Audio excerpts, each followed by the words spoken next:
Finance and love, two words that don't often go together, but definitely should. One of the most popular questions is: should you combine finances when you get married?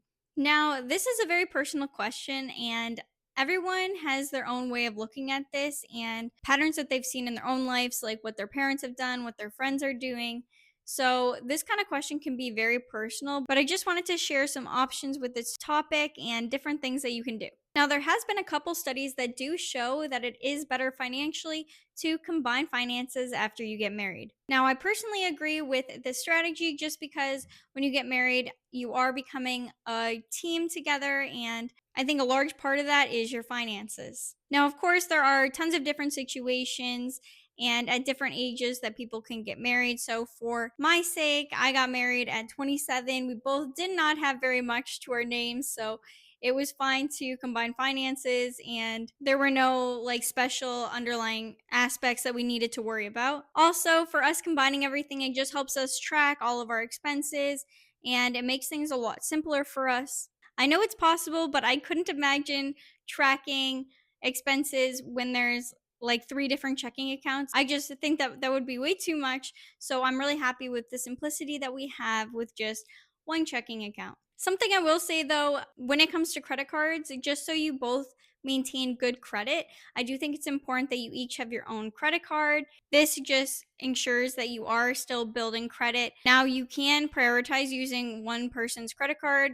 Say it has special features where you get extra points if you use that credit card. So, nothing wrong with that. Just make sure that you are still making purchases on the other credit card as well, so you both maintain a good credit score. Again, when it comes to credit, it is important that you are paying this off in full. So when I'm saying this, I mean you are paying it off in full just to maintain your good credit score. A lot of people choose not to combine finances after getting married, and that is totally fine. So I just kind of wanted to go through some of those strategies and what I've heard other people doing before, and maybe that works for you, or you would prefer to just combine, but here are some other options out there. The first one is you each have your own checking accounts, but you do share a checking account. Your direct deposits from your job would go into your respective checking accounts, and then your bills and expenses could come out of the combined checking account. So this way you maintain your separation, but you both can contribute to the expenses. Now, there are a lot of couples where one makes more than the other, so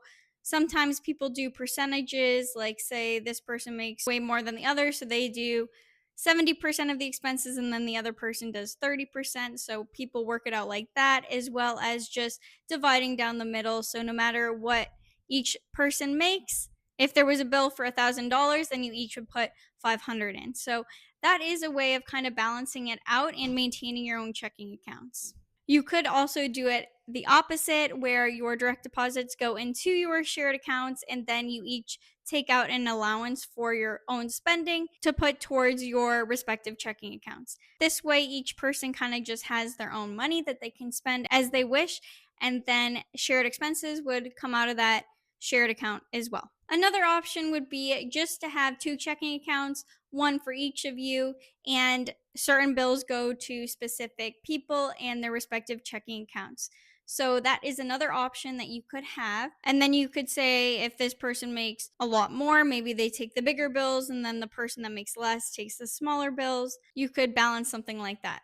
Either way that you choose, I do recommend having access to some sort of money no matter what. This is just an important security and peace of mind strategy. It's important that both of you could access some sort of emergency fund at any point. So I would just make sure to remember that and ensure that you both have access to something like that. And that could be a shared savings account or a shared investment account, whatever that is or whatever that looks like for you. So, yeah, those are some popular options for different couples. As you can see, when you don't combine, it does get a lot more messy. So, just keep that in mind when you're making this decision. It gets a lot harder to track, but it is still important that you are tracking and kind of being aware of how much that you're spending. And also remember, when you are joint, it does help with that teamwork aspect. If you are also joint and one person makes significantly less than the other person,